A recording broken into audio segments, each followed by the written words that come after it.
Well, two bears, two bets, and don't make me say it. You guys know who you are.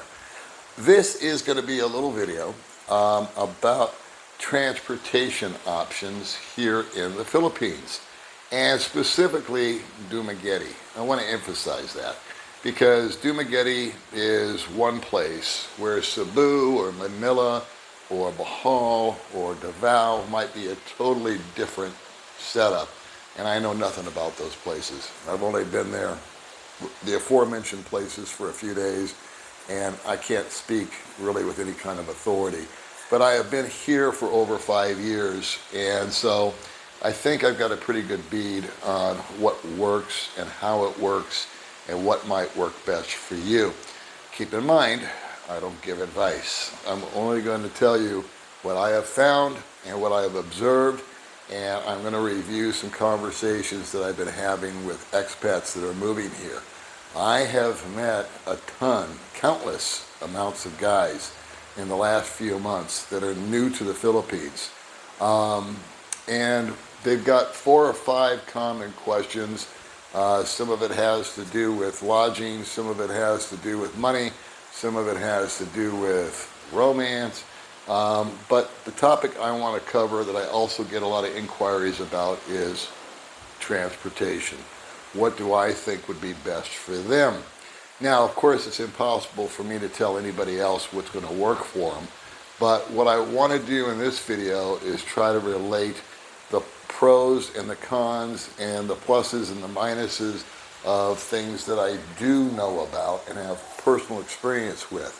So I have experience with scooters, I have experience with motorcycles, and I now recently have more than 30 days of experience with having an automobile out here.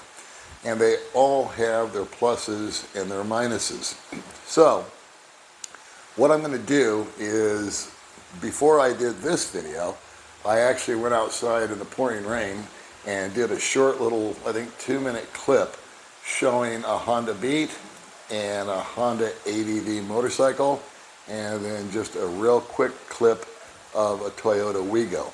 So I'm going to insert that in right now, and then I'm going to come back here on the couch with Gaylord, and we're going to review each one and what I like about them and what I think maybe takes away from them.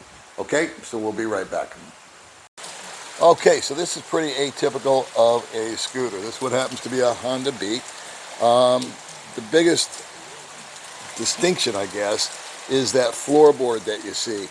And it also comes with a little hook. I'm trying to stay out of the rain here.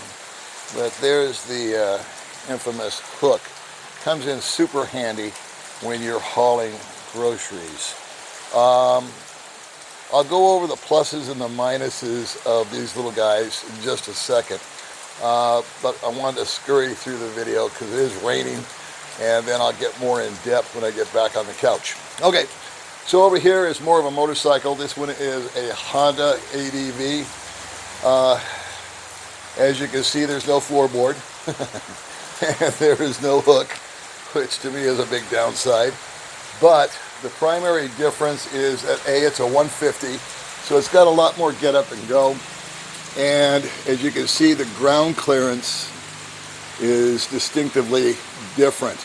Much bigger tires, much smoother ride. It's keyless. The gas tank is that square thing in the middle. That's all controlled from the ignition. And then again, I'll go over the differences between this and that, and what I think are the pluses and the minuses of both. And then last but not least, is a car. And you guys all know what a car is.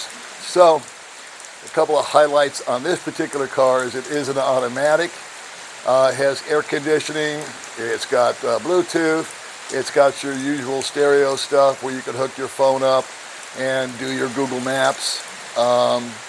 Backup camera, which is priceless, believe me, in the traffic out here. It's a little hatchback. It's nothing special. Not a lot of whiz-bang stuff, which is just how I like it.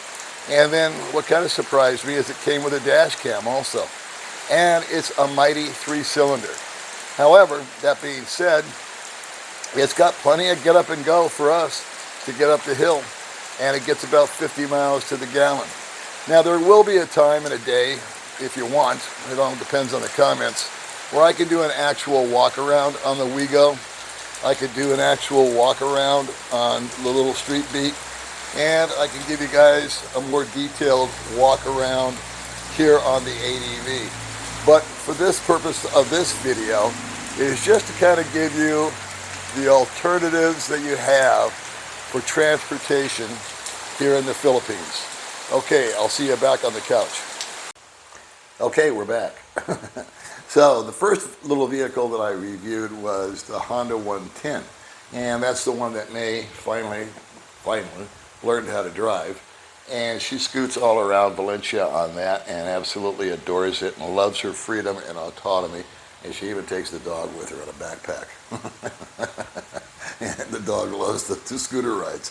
So I love that little scooter because it's got the floorboard and it's got the hook, which I made a big deal out of. But here's why, is that it's just so damn practical. Number one, it's little, so it's easy to maneuver, even for me. Those bikes are very popular for the Filipinas out here because they tend to be small in stature. Now, May's maybe 80, 85 pounds soaking wet. I'm about 160 pounds, and the 160 pounds that I carry still is not too much on that bike. It can get me up the hill and back and forth just fine. It's got plenty of power. I'm never going to go fast in it, but it's got plenty of power to get up the hill. And it's really good if you're just picking up a few things, or rather I should say I'm picking up a few things.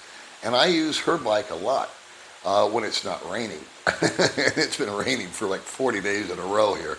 That's another story. Anyway, so if I'm just scooting down to 7-Eleven, or if I just want to shoot down to Valencia and have breakfast with a friend, more often than not, I'll just take May's bike if she's not using it. And it's a good little get-around bike. Very, very practical, and I think for guys that are first moving here, you'd have to ask yourself, what am I going to be doing? Am I going to be touring the island? Am I going to be island hopping and driving all around the place? I wouldn't recommend the 110. But if you're like me, and I'm just a boring old homebody who goes out every now and then, nothing wrong with it. If you're 200 pounds or more, you definitely want to kick it up. One very popular bike out here that is styled like a scooter with the floorboard, the hook, and all that. So like I said, the aforementioned grocery shopping and picking up knickknacks is easy. Would be like a Honda 125 or a Honda 150. Click. Let me mention Click. Very good bike. A lot of guys drive them out here. A lot of those are available for rental. I try to tell guys when they're first out here, they say, what do you think I should do? And I say, well, I would go down and rent me a Honda Click. And they say, well, what size? I say, I don't know. I don't know what size fits you. If he's a big boy, I'll tell him a 150. If he's medium build, I'll say 125 will do it. And they're all varying prices. You're not getting committed when you rent a bike here. You can rent it for the day or for a week or a month or whatever. So what I did when I first came out here, I drove all kinds of different bikes. I would rent them for a week. I would trade them in and get something else, and trade them in, get something else. And then finally, I ended up landing on a Kymco 150 scooter. And I drove that for 5 years. And then finally, it was time to get rid of it. And I gave it to May's father, who can't drive, but the kids can drive him. And we kept it in the family because it's my gay little scooter. I want to always be able to visit it. And then that moved me over to the Honda ADV. Now, I do not have the luxury, if you will, of going shopping with the ADV. There's always the ability to put a box on the back, but for some reason, I just can't warm up to that idea. I don't care for them. The ADV is much more nimble. Obviously, it's a 150. And for those guys that want, a little something extra between your legs, you know what I mean? You can get them now in a 160. So there you go. That wasn't available when I bought my 150. What else? Oh, but the handling on it is superior to any other bike that I've driven. It's got great ground clearance. Here's the takeaway. If I go down a dirt road that's muddy, and there's no shortage of them over here, and I'm on a scooter, it could be Maze 110, it could be the Kymco 150, it could be any kind of scooter. They're so low to the ground that I would bottom out a lot of times. And especially if it's raining and it's muddy, those bikes have a way, since they're so bottom heavy, they would, the minute the steering wheel starts getting a little jerky on you, it's pretty easy. I've put them down 2 or 3 times. Never severely, but just had to lay it down because I couldn't keep it up. It was too heavy and it was too slippery and everything kind of got away from me. So, as an example, May and I have some friends that live off of a dirt road. And it's got this one section on it that's just friggin' brutal. And it has a rut in it. And there's no other way. After it's been raining, it's a rut. That's the only way to go because of the rocks and the dynamics and everything else. And we have gone on it tandem on her 110, and bike got away from us. We sort of went down. We kept it up, but it wasn't pretty. It could have gotten worse. And we did that a couple of times because we have friends, like I said, that live down this road.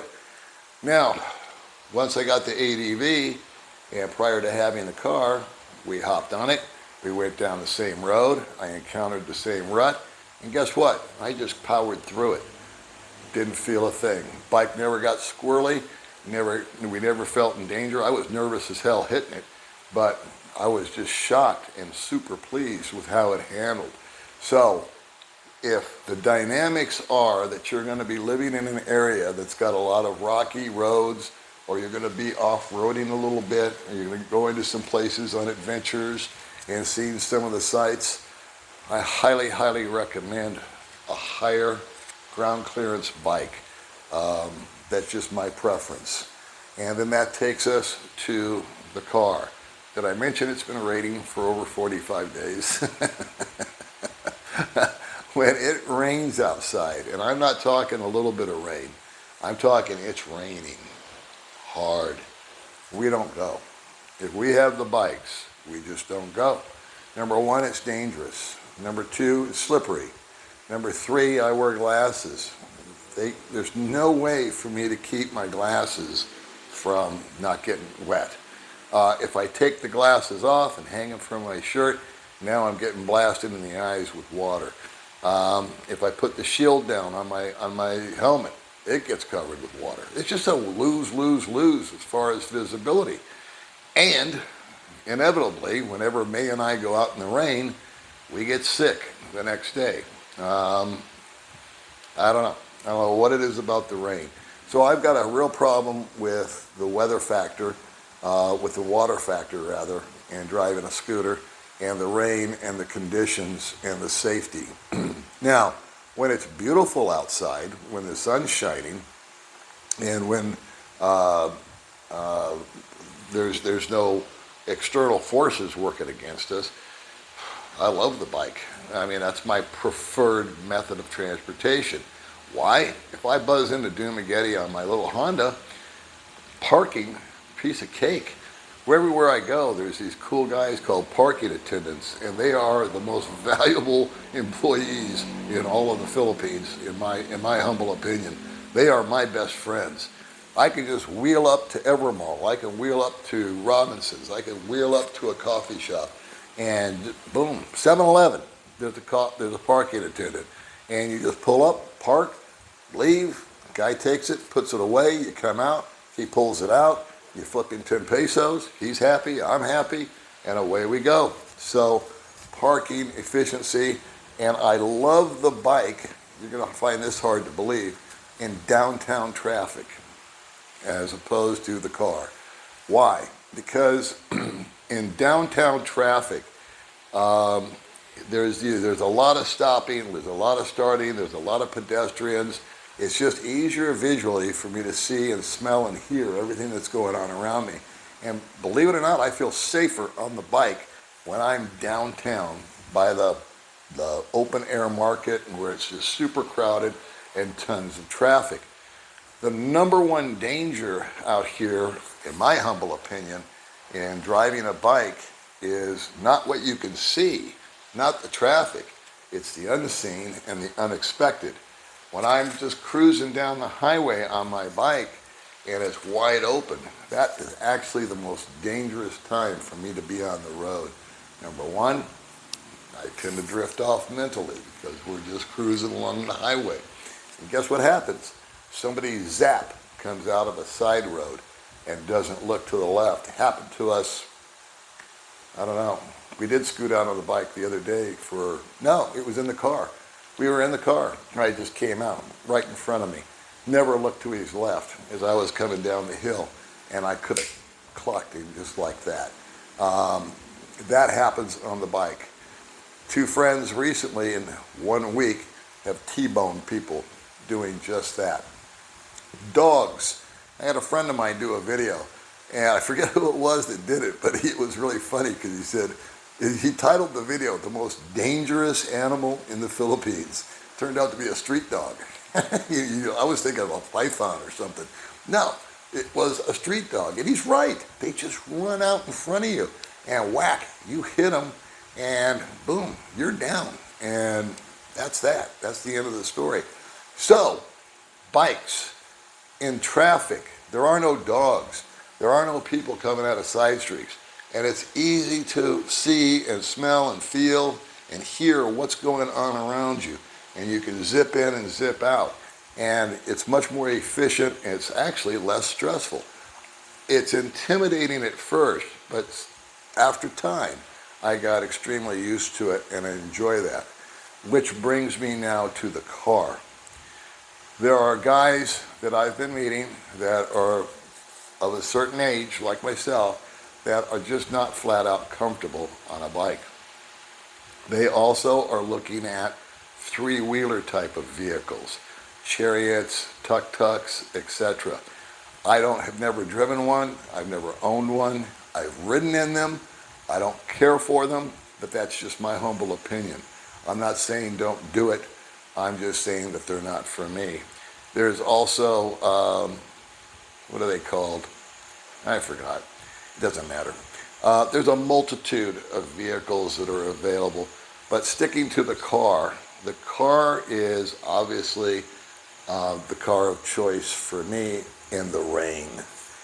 We would not have left this house, I don't think, but 2 days during the entire month of January if we hadn't have bought that car on December 28th. We're taking delivery of it December 28th.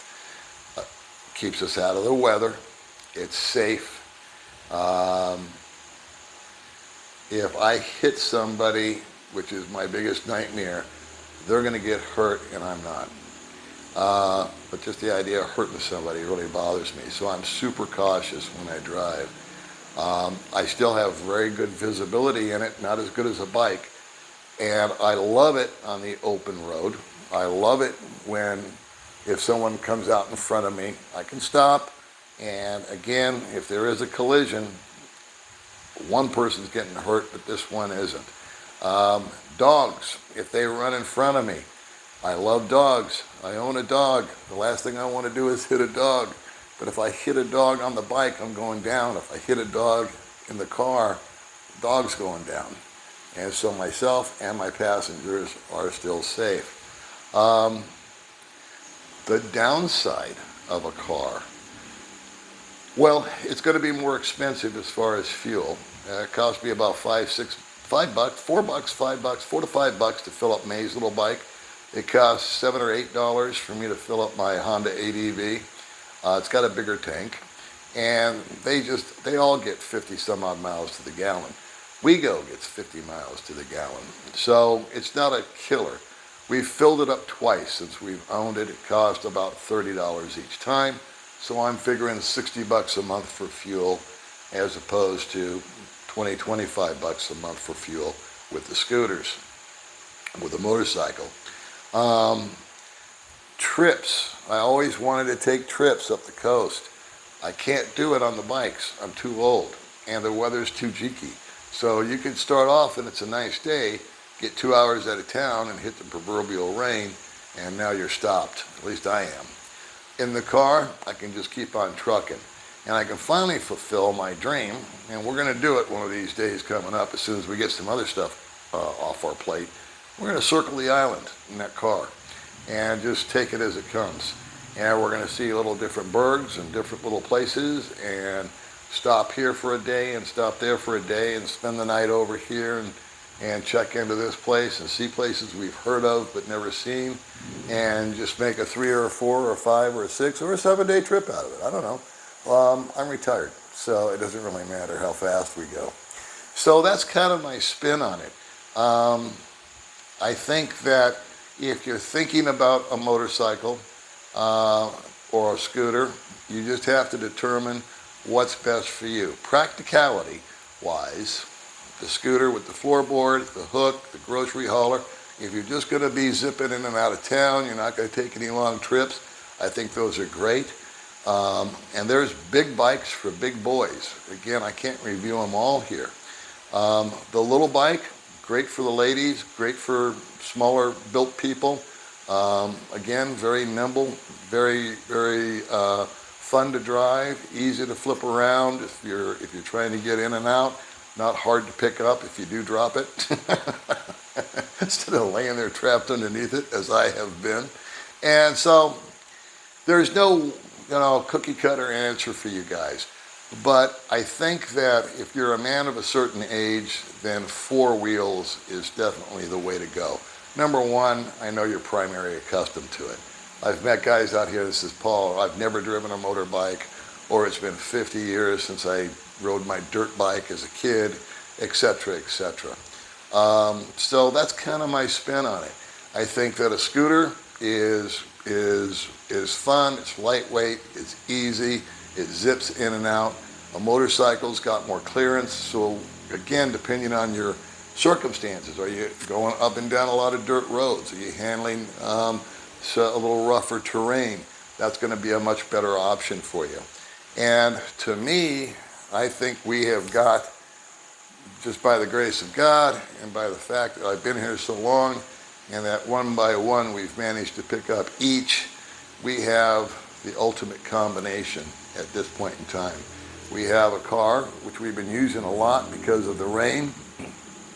We have the motorcycle, which I love driving, and as soon as it clears up, I'll be back on it and scooting around. And May has her little scooter that she can zip around on and have her autonomy and her independence, because sometimes she likes to just drive down the street and see one of her friends. She doesn't have to ask me to do it, and it's easy for her to handle. In the future, I'll be more than happy, if I see it in the comments, if you want me to do more of a thorough walk around, say on the Wego or even the ADV or the 110. I don't care. I don't mind doing it for you guys. All right. Well, once again, I want to thank everybody that has subscribed recently. The last video had all kinds of people join on. Why, I have no clue. But thanks a bunch. And there's going to be a meet and greet. I think I put it in my community tab of a bunch of YouTubers over at Ground Zero, February 22nd, which is a Wednesday. And I believe that's going to start at about 9 o'clock in the morning. So if you'd like to come down and see me and May and all your other YouTube people that you may watch, we'll be there and I'll have a cup of coffee with you. All right, guys, we'll see you in the next video.